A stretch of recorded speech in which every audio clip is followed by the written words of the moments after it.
भाजपनं शिवसेनेचा तर राष्ट्रवादीनं काँग्रेसचा हात सोडायचा हे 2014 मध्येच ठरलं होतं. प्रफुल्ल पटेलांचा मोठा गौप्यस्फोट.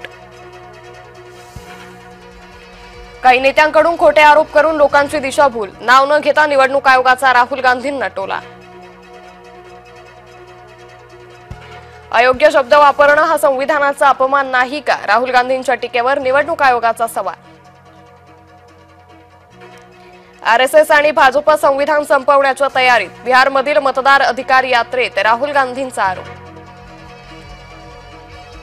राहुल गांधींकडून जनतेची दिशाभूल. परिणय फुके यांचं राहुल गांधी यांच्यावर टीकास्त्र. बॅलेट पेपरवर निवडणुका घेऊन दाखवा. तुम्ही 51% मतं घेतलात तर राजकारण सोडेल. विजय वडेट्टीवार यांचं भाजपला आव्हान.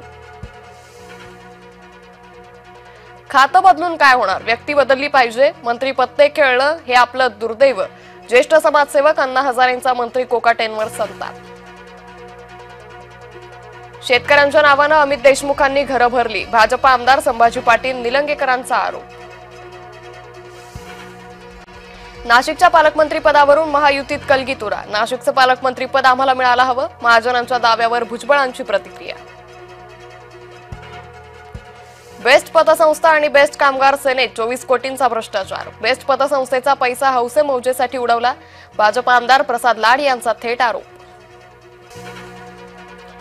बेस्ट कामगारांसाठी बेस्ट कामगार सेनेनं काय केलं? बेस्ट कामगार भरडला जातोय. प्रवीण दरेकर यांचा हल्लाबोल.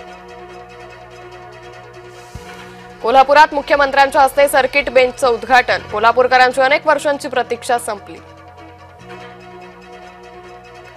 रेणापूरचे तहसीलदार प्रशांत थोरात यांचं निलंबन.